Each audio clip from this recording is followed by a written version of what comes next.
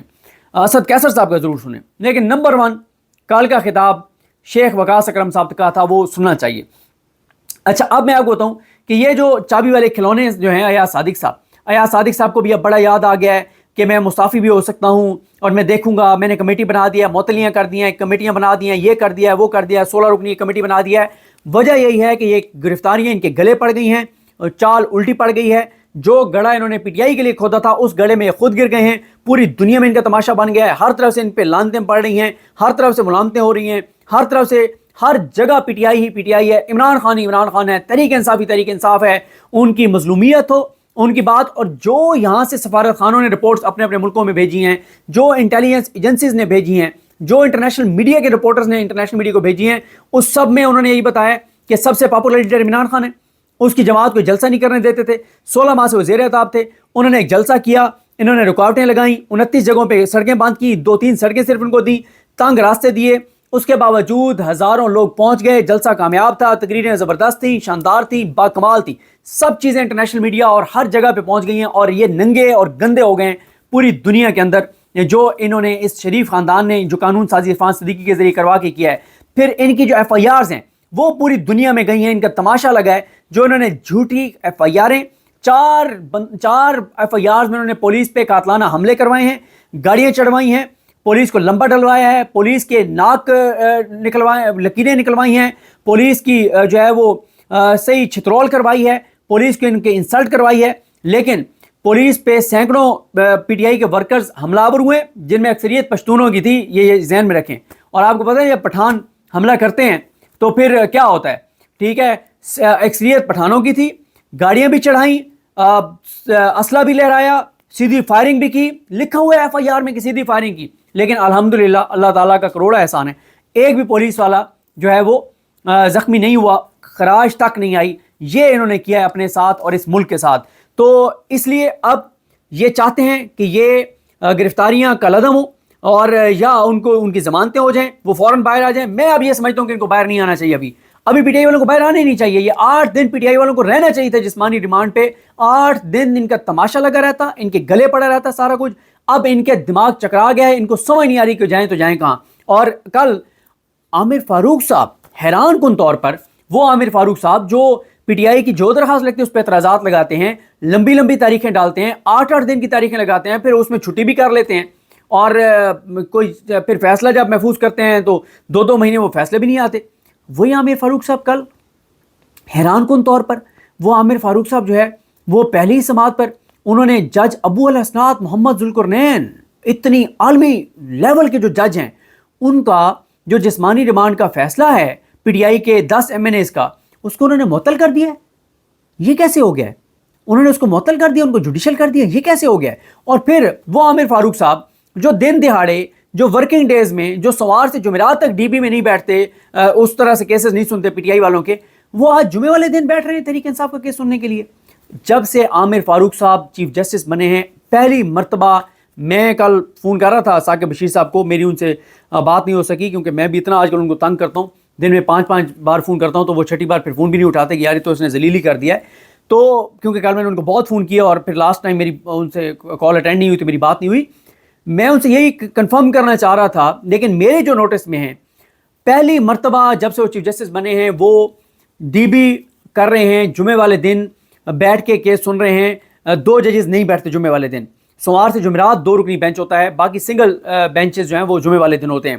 پہلی مرتبہ P T I کا کیس سننے کے لیے عامر فاروق صاحب بیٹھ رہے ہیں، اور آج یا ان کی ضمانتیں لیں گے، یا گرفتاریاں کالعدم کریں گے، یا نیچے ڈائریکشن دیں گے ابو الحسنات محمد ذوالقرنین کو کہ جناب ان کی بیلیں فوراً ڈیسائیڈ کرو۔ کیوں؟ کیا ایسا ہوا ہے؟ کیونکہ یہ سب کچھ اس لیے ہو رہا ہے کہ یہ گرفتاریاں انٹرنیشنلی گلے پڑ گئی ہیں، پوری دنیا میں تماشا لگ گیا ہے، پوری دنیا کو اور کچھ سمجھ آتا ہے نہیں آتا، لیکن 2 چیزیں ان کو سمجھ آتی ہیں، نمبر 1 پارلیمنٹ، کیونکہ ہر ملک کی اپنی پارلیمنٹ ہے، نمبر 2 ممبر پارلیمنٹ، یہ پوری دنیا کو پتہ ہے، پوری دنیا میں ہمارا تماشا لگا ہے۔ بھارت اس وقت ان کے تمام چینلز پروپیگنڈا کر رہے ہیں، انٹرنیشنلی پاکستان کو بے عزت کر رہے ہیں، بدنام کر رہے ہیں کہ پاکستان کے اندر ایٹمی پاور ملک کے اراکین اسمبلی، اور لکھا جا رہا ہے انٹرنیشنل میڈیا میں کہ یہ فارم 45 والے ہیں، یہ حقیقی عوامی نمائندے ہیں، یہ فارم 47 والے نہیں ہیں، یہ جھوٹی طرح سے نہیں جیت کے آئے، اور ان کو جس طرح سے رات کی تاریکی میں نقاب پوشوں نے گرفتار کیا. اور اس لیے میں کہہ رہا ہوں کہ شیخ وقاص اکرم صاحب کو سنیں. اور اس وقت حالات یہ ہیں, صورتحال یہ ہے, ڈیجیٹل میڈیا پہ پی ٹی آئی, میڈیا پہ P T I, international media پہ پی ٹی آئی, ہر جگہ پی ٹی آئی, قومی اسمبلی میں پی ٹی آئی, سینٹ میں قرارداد پی ٹی آئی کے حوالے سے, کے پی کے اسمبلی میں قرارداد پی ٹی آئی کی, کے پی کے اسمبلی میں خطابات پی ٹی آئی کے پی کے اندر جو اس وقت احتجاج ہیں وہ پی ٹی آئی کے, ہر جگہ پہ ہر طرف سے پی ٹی آئی. پھر لاہور کے جلسے کے حوالے سے دن قریب آ رہے ہیں, اس میں آپ دیکھ لیں کہ آج لاہور ہائی کورٹ میں سماعت ہے اس حوالے سے اور جلسے کی اجازت کے حوالے سے, پھر اسی طرح سے وہ نہیں ملے گی, پھر آگے یہ چلے گا معاملہ. پھر اسی طرح سے اسلام آباد ہائی کورٹ میں آج کیسز پی ٹی آئی کے, اڈیالہ میں کیس پی ٹی آئی کے, احتساب عدالت میں کیسز پی ٹی آئی کے, ہر جگہ پی ٹی آئی, ہر طرف سے پی ٹی آئی. پھر فائنل کال کی باتیں ہو رہی ہیں, پھر فائنل کال جو عمران خان نے دینے کی کہا ہے اس کی تیاریاں شروع ہو گئی ہیں, پھر لاہور جلسے کی تیاریاں ہو رہی ہیں, اس کے حوالے سے چیزیں ہو رہی ہیں, پھر عمران خان کے بیانات چل رہے ہیں, پھر اس کے حوالے سے اور بڑے بڑے فیصلے آنے ہیں. ملٹری کورٹ والا معاملہ کل سے ڈسکس ہو رہا ہے, جو اب میاں گل حسن اورنگزیب صاحب نے 16 سپٹمبر تک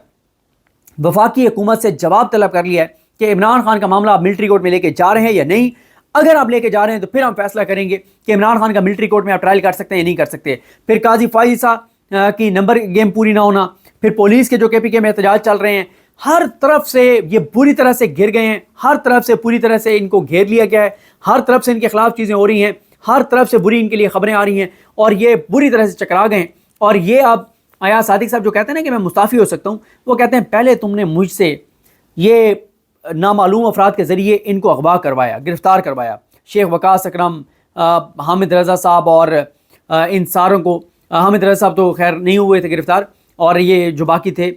شاہ احد اور اویس جکھڑ اور یہ سارے, یوسف صاحب اور یہ سارے, اور پہلے آپ نے ان کو نامعلوم افراد کے ذریعے مجھے کہا کہ ان کو اغوا کروانا ہے, میں نے اغوا کروایا, میں نے فیسیلیٹیٹ کی ہے, میں نے سہولت کاری کی. اب تم مجھ سے اپوزٹ کروا رہے ہو, تو کوئی شرم ہوتی ہے, کوئی حیا ہوتی ہے, کوئی تھوڑی سی بندے کے اندر وہ ہوتی ہے سارا کچھ. پہلے کچھ کروا رہے تھے, پھر کچھ کروا رہے تھے. پہلے دن تو خواجہ آصف اچھل اچھل کے آ رہے تھے, پہلے دن تو خواجہ آصف بڑے خوش تھے, پہلے دن تو خواجہ آصف ڈیفینڈ کر رہے تھے, اور آپ خواجہ آصف وغیرہ کی کہاں پہ ٹانگ گئی ہیں, آپ کمیٹیاں بنا رہے ہیں. اب یہ ان کے گلے پڑ گیا ہے سارا معاملہ, اب یہ اسے جان چھڑانا چاہتے ہیں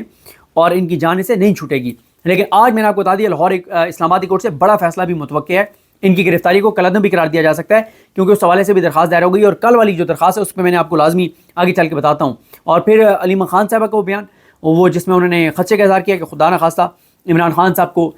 جو ہے وہ قتل کیا جا سکتا ہے, وہ بہت زیادہ ڈسکس ہو رہا ہے. علی امین گنڈا پور صاحب بہت ڈسکس ہو رہے ہیں. علی امین گنڈا پور صاحب کی افغانستان کے حوالے سے گفتگو, ان کی ملاقات, وہ ڈسکس بہت زیادہ ہو رہی ہے. حامد خان صاحب کی قاضی فائز عیسیٰ کے حوالے سے جو گفتگو ہے وہ بہت زیادہ ڈسکس ہو رہی ہے. ہر طرف سے P T I he P T I ہے, اور ان کی ہر طرف سے رسوائی ہے, شرمندگی ہے, پسپائی ہے اور نفرت ہے ہر طرف سے. اب آ جائیں, میں نے جو آپ کو عرض کی کہ میں آپ کو وہ درخواست کا متن ضرور بتانا چاہتا ہوں, جو بہت اہم پوائنٹ پی ٹی آئی کی جانب سے اٹھائے گئے ہیں. اور تیمور ملک صاحب کا میں نام بتا چکا ہوں. بیرسٹر تیمور ملک صاحب وہ ہیں جو 2 بار انتخابات جیتے ہیں. ایک بار یہ جیتے, انہوں نے یوسف رضا گیلانی کو ہرایا, پھر ضمنی انتخابات میں بھی انہوں نے یوسف رضا گیلانی کے بیٹے کو ہرایا, لیکن دونوں بار فارم 47 کے ذریعے ان کو ہرایا گیا. اور ان کے ساتھ ہیں علی بخاری صاحب, قمر عنایت راجہ صاحب اور بیرسٹر فائزہ اسد صاحبہ, یہ ہیں. اور بڑے زبردست اس میں پوائنٹ اٹھائے گئے ہیں, اور کیونکہ اس میں یہ زین قریشی صاحب نے یہ مین تو انہوں نے, اور باقی سب اس میں تھے, لیکن زین قریشی صاحب کی طرف سے ان کی یہ درخواست, یہ وکلا تھے, اور اس میں جو جسمانی ریمانڈ دیا گیا تھا 8 روزہ, اس کے اوپر انہوں نے نظر ثانی دائر کی تھی کہ یہ جسمانی ریمانڈ دینے کا فیصلہ غلط ہے. اب اس میں کہا کیا گیا, اس میں کہا گیا کہ اس نظر ثانی پٹیشن کے ذریعے انسداد دہشت گردی عدالت اسلام آباد کے 10 سپٹمبر کے غیر قانونی, غیر منطقی اور منمانے آرڈر کو چیلنج کیا گیا, جس میں درخواست گزار کو 8 روز کے جسمانی ریمانڈ پر پولیس کے حوالے کیا گیا. انسداد دہشت گردی عدالت کے حکم نامے کو درخواست کے ساتھ منسلک کیا گیا. درخواست کا مختصر پس منظر یہ ہے کہ پیٹیشنر NA 151 سے قومی اسمبلی کا ممبر ہے, اور 8 فروری 2024 کے عام انتخابات میں 1,26,000 ووٹ حاصل کیے, جنہیں جھوٹے FIR نمبر فلاں میں ملزم نامزد کیا گیا. یہ زین قریشی صاحب کی بات ہو رہی ہے. درخواست گزار قانون پر عمل کرنے والے پاکستان کے شہریوں میں سے ایک ہیں. گزشتہ 10 سال سے میدان سیاست میں ہیں. عوامی عہدیدار کی حیثیت سے ملک کی بے لوث خدمت کی. درخواست گزار 9 سپٹمبر 2024 کو آدھی رات سے مذکورہ FIR میں زیر حراست ہے. FIR کی نقل پیٹیشن کے ساتھ لفظ کی گئی ہے. درخواست میں اغوا کا الزام عائد کیا گیا اور کہا گیا ہے کہ درخواست گزار اور ان کی پارٹی کے کارکنان کو نامعلوم افراد نے 9 سپٹمبر کی آدھی رات کو پارلیمنٹ میں غیر قانونی طور پر داخل ہو کر ایک باوقار ادارے اور ریاست کے ایک عضو کے تقدس اور خود مختاری کو پامال کرتے ہوئے احاطہ پارلیمنٹ سے اغوا کیا۔ درخواست گزار کو غیر قانونی طور پر اغوا کر کے نامعلوم مقام پر لے جایا گیا۔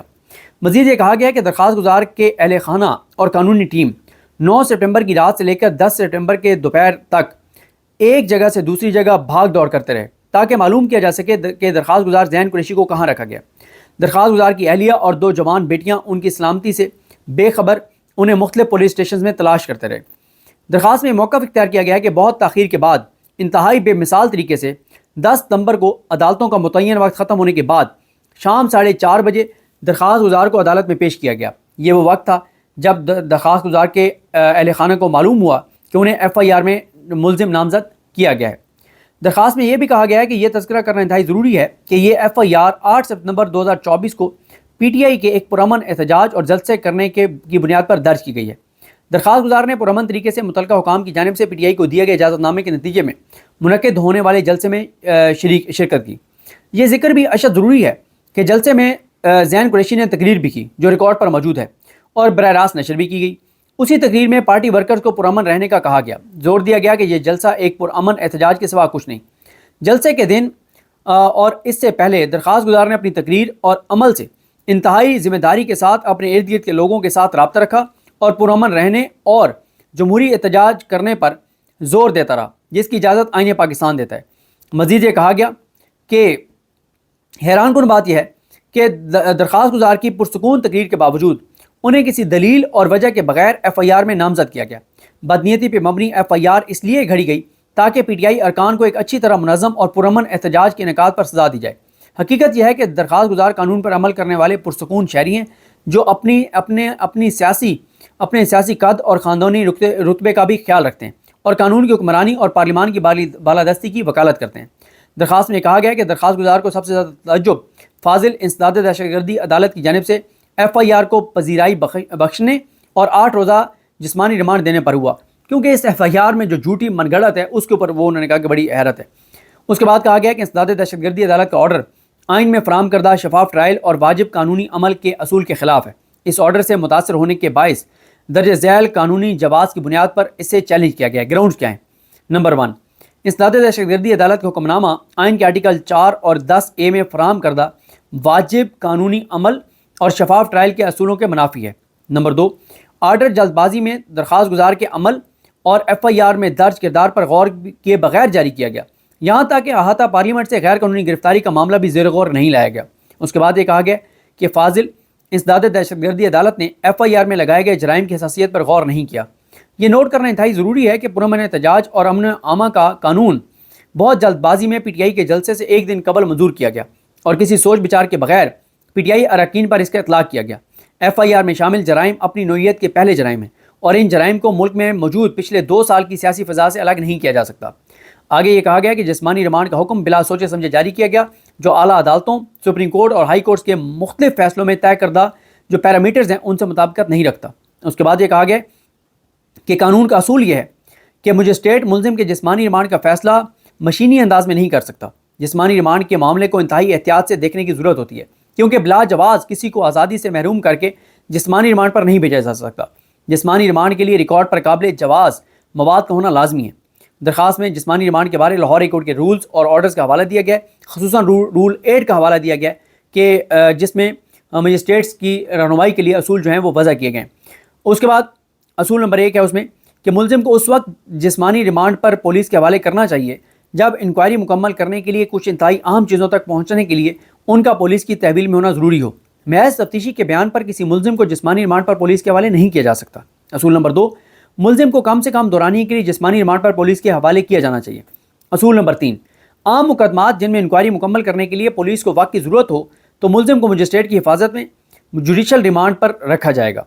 آگے یہ کہا گیا کہ یہ طے شدہ قانون ہے کہ جسمانی ریمانڈ ایک فرد کی آزادی بری طرح متاثر ہوتی ہے، کہ جسمانی ریمانڈ سے ایک شخص کی جو آزادی ہے وہ بری طرح سے متاثر ہوتی ہے اور وہ آئین میں دیے گئے بنیادی حقوق سے محروم ہو جاتا ہے۔ اس لیے جسمانی ریمانڈ کے ہر کیس اور ہر ملزم کا معاملہ الگ سے انتہائی احتیاط سے دیکھنا چاہیے۔ درخواست کے مطابق زیر غور کیس میں بیان کردہ اصول کی مکمل خلاف ورزی کی گئی اور انتہائی مشینی انداز میں کسی دلیل اور فریق مخالف کی ضرورت کو دیکھے بغیر 8 دنوں کے لیے درخواست گزار کو جسمانی ریمانڈ پر بھیج دیا گیا۔ آرڈر میں کوئی وجہ نہیں دی گئی کہ کیوں درخواست گزار کا 8 دنوں کے لیے پولیس کے ریمانڈ میں ہونا ضروری ہے۔ آرڈر میں اس حقیقت کو بھی نظر انداز کیا گیا کہ درخواست گزار پہلے اچھے خاصے وقت تک پولیس کی حراست میں رہا اور بہت تاخیر کے ساتھ دن ختم ہوتے وقت اسے عدالت میں پیش کیا گیا۔ درخواست میں کہا گیا کہ انسداد دہشت گردی عدالت نے جسمانی ریمانڈ سے متعلق طے شدہ رہنما اصولوں، قوانین اور ضابطہ کار کو یکسر نظر انداز کیا۔ اس ضمن میں حکم دین بنام ریاست کیس میں سپریم کورٹ کے فیصلے کا حوالہ دیا گیا، جس میں کہا گیا کہ مقدمات کا جلدی فیصلہ کرنا اچھا ہے اور انصاف کی فراہمی میں تاخیر در حقیقت انصاف سے انکار ہے، لیکن تاخیر سے انصاف اور جلد بازی میں انصاف کرنے کے درمیان توازن قائم رکھنا بھی ضروری ہے۔ اگر تاخیر سے انصاف یقینی ہو جاتا ہے تو اس میں کوئی برائی نہیں، اگرچہ تاخیر کرنا درست نہیں ہوگا، لیکن اگر جلد بازی سے انصاف مسخ ہو جائے تو یہ تاخیر سے بدتر ہے۔ کشور بی بی اور دیگر بنام فضل بی بی کیس میں لاہوری کورٹ کے فیصلے کا حوالہ دیتے ہوئے کہا گیا کہ اس میں کوئی دو رائے نہیں کہ انصاف میں تاخیر انصاف سے انکار ہے، لیکن اسی طرح دوسرا پہلو یہ ہے کہ بعض اوقات جلد بازی میں انصاف کرنا انصاف کو دفن کرنے کے مترادف ہے۔ یہ کہ اس کے بعد کہا گیا ہے کہ انسداد دہشت گردی عدالت کے جسمانی ریمانڈ کا فیصلہ قانون کے بنیادی اصولوں اور کرمنل جسٹس سسٹم کے خلاف ہے۔ بات نظر میں موجودہ ایف آئی آر میں درخواست گزار کا کوئی کردار واضح نہیں کیا گیا اور جسمانی ریمانڈ کے لیے دائر درخواست میں بھی درخواست گزار کا نام ٹائپ کرنے کے بجائے ہاتھ سے لکھا گیا ہے۔ اس سے یہ واضح ہوتا ہے کہ موجودہ تنازع میں درخواست گزار کا کوئی کردار یا تعلق نہیں بنتا، لیکن بات کی سوچ کے نتیجے میں انہیں بھی شامل کر لیا گیا۔ درخواست میں کہا گیا کہ انسداد دہشت گردی عدالت نے جس تیز رفتاری میں جسمانی ریمانڈ کا فیصلہ کیا، اس کے بعد منصفانہ، آزادانہ اور غیر جانبدارانہ ٹرائل کیسے ہوگا؟ اے ٹی سی کورٹ نے ایف آئی آر کے متن کو دیکھے بغیر اور درخواست گزار کے کردار کے تعین کے بغیر غیر ضروری جلد بازی میں من مانے طریقے سے جسمانی ریمانڈ کو آرڈر کیا، اور یہ بھی کہا گیا کہ درخواست کی سماعت کے دوران جو معروضات ہیں وہ پیش کی جائیں گی، جو کہ پیش کی بھی گئیں، اور استدعا عدالت سے کی گئی کہ جو 10 سپٹمبر کا آرڈر ہے 8 روزہ جسمانی ریمانڈ کا، اس کو کل عدم قرار دیا جائے اور کوئی اور ریلیف اگر مناسب ہے تو وہ عدالت دے۔ اور کل عامر فاروق صاحب نے سمن رفت امتیاز صاحبہ کے ساتھ بیٹھ کر بینچ میں، اور انہوں نے اپنے وہ عامر فاروق صاحب کو بہت لگتا ہے کہ پسند ہیں ابو الحسنات محمد ذوالقرنین، کیونکہ سائفر کیس 3 بار اسلام آباد کورٹ میں آیا اور تینوں بار عامر فاروق صاحب نے ابو الحسنات محمد ذوالقرنین صاحب کے پاس بھیجا تھا، تو ان کے فیصلے کو معطل کر دیا 8 روزہ جسمانی ریمانڈ والے کو، اور ان کو جوڈیشل کر دیا، اور کل وہ اسمبلی میں آئے، پھر ان کو بھیج دیا گیا ایک جگہ کو سب جیل قرار دے کر۔ اور آج یہ جو سماعت ہے اس میں یہ ہے کہ آج کبھی امکان ہے کہ آج جو ہے وہ ان کو یا تو ان کی ضمانتیں لے لی جائیں گی یا ان کی گرفتاری کو جو ہے وہ غیر قانونی قرار دے دیا جائے گا، تو یا مقدمے سے ڈسچارج کر دیا جائے گا۔ جو بھی ہوگا آج اسلام آباد ہائی کورٹ سے بڑا فیصلہ جو ہے وہ متوقع ہے۔ یہ جناب صورتحال ہے، یہ جناب احوال ہیں، اور درخواست آپ کے سامنے رکھنا ضروری تھی تاکہ آپ کو پتہ چلے کہ درخواست میں کیا پوائنٹ جو ہیں وہ اٹھائے گئے ہیں۔ تو بہرحال جی دیکھتے ہیں چیزیں کیسے آگے بڑھتی ہیں، اور مجھے اپنی دعا میں یاد رکھیں۔ اللہ کریم آپ سب کا حامی ناصر ہو۔ اللہ حافظ۔